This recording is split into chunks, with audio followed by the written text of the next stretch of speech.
Kain tayo guys. Mananatiling nakatayo ang famous word man. Pinirito with sabaw. Kailangan mo umalis. Lumayo Aso ka pa. ng lumisan. Thank you sa blessing Lord. Kain tayo.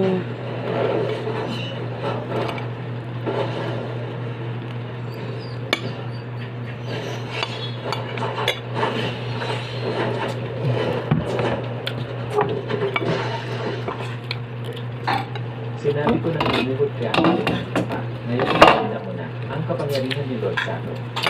Kung alam mo lang na ganito ang kahihinatnan, bakit ka pa sumalungat? Mga tangang nagmamalaki.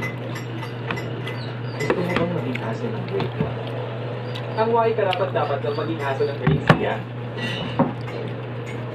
Pabugnaw takit init akong ulo. Gusto mo bang maging aso ko para sa Great One? Ako.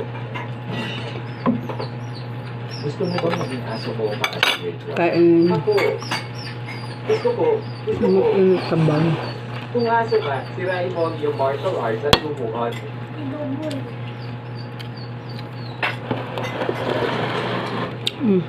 Aso-aso. Aking Panginoon, sinira ko na ang aking martial arts. Nakikiusap ako, kahabagaling niyo ako. Hahaha. Lindsay, hindi ba ang tapang-tapang mo noon?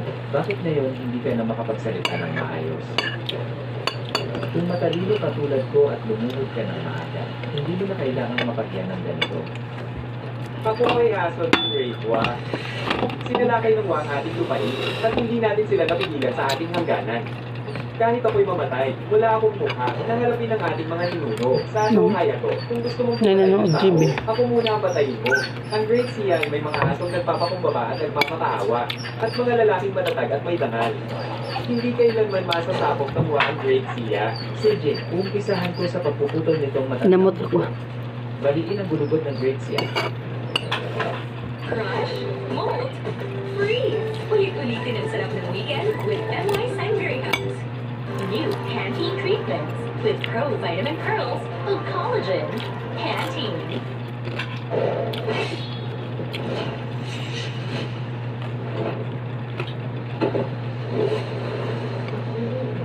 Mga asawa, nangahas kayong saktan ang aking anak.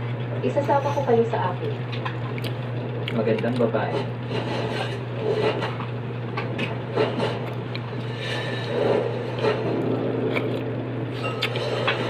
Ang mga babae ng Great Sea ay talagang magaganda.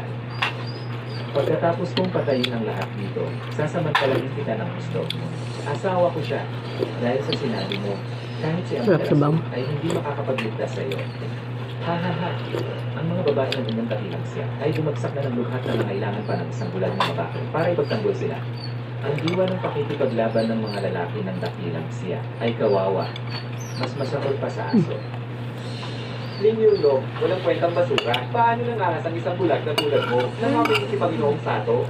Ang pagkahilig ni Panginoong Sato sa asawa mo ay isang tarangalan para sa iyo. Eksakto, walang katulad ang kapangyarihan ni Panginoong Sato. Kahit mananalo ka sa tulad namin, ay naputol ang aming martial arts. Kung ayaw mong mamatay, ipadala mo ang iyong asawa para maglingkod kay Panginoong Sato ngayon din. Kung malugod siya kay Panginoong Sato, syempre papatawarin niya ang iyong ninja naman. Linyulo, bulag ka. Ano ang akala mo? Makakalaban mo ang mga hapon? Ikaw, ang Lincoln Manor ay hindi na makakapagtanggol sa iyo. Umalis ka rito. Ikaw na mabahong pantay na bulan. Nasa bingit na tayo ng kapangamakan at nagbabagya ka pa ng katanagsadungan. Gusto mo bang mapatay ang binibini? Sadong kayate. Huwag mong pakinggan ang kanyang kalokohan. Hindi ako ang kanyang asawa. Wala akong kinalaman sa kanya.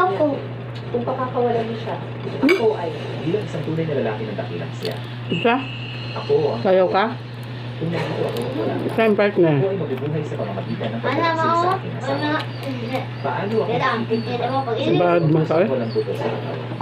Bulag, sino ang tinatawag mo ng mga asong walang buto? Kung ako ay aso, ang asawa mo ay isang tuo. Panginoong Sato, So, nandito ako, Papa. gusto ng bulag na itong mamatay. Sinuntok niya ang iyong aso.